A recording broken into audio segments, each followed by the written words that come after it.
Get ready with me as I tell y'all how I handled my chronic anxiety and a little bit of depression as a Christian. So as Christians, I feel like there's kind of like a stigmatism against people who struggle mentally, and I don't know why, because mental health and bad mental health is like such a real thing, and it affects everybody, even if you are a Christian.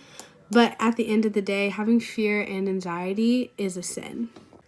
Yes, you heard me correctly. I do think it can be a sin. Definitely fear, because you're not trusting God and everything, and obviously we should. But at the end of the day, we are not perfect, and God knows that. God knows our limitations, and He understands that we are messed up. But God used my chronic anxiety as a blessing. Hindsight is 2020, obviously, and now after I've gotten through that storm of my life, I know how to help other people who have gone through similar situations like I have. So the top two things that I did was, first of all, is I went outside.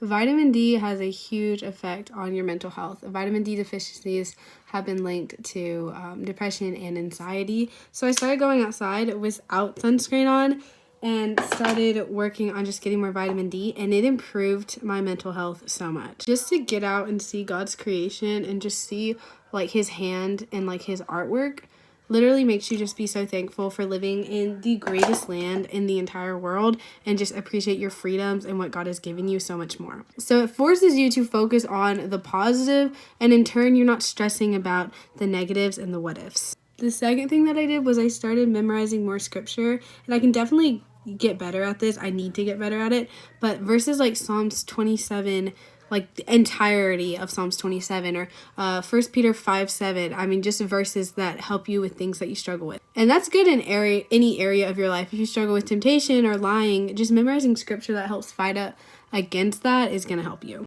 I also low-key had to get over myself and stop being so selfish, and stop thinking that everything rises and falls on me, and that if I fail or mess up or something, it's going to ruin everybody else's lives, because it's not. At the end of the day, I just had to realize that God has a plan, and I just got to trust Him with it, and I need to stop giving in to fear, because fear is of the devil. And am I perfect? Absolutely not. Do I still mess up and give in to anxiety? Yeah, because I'm human.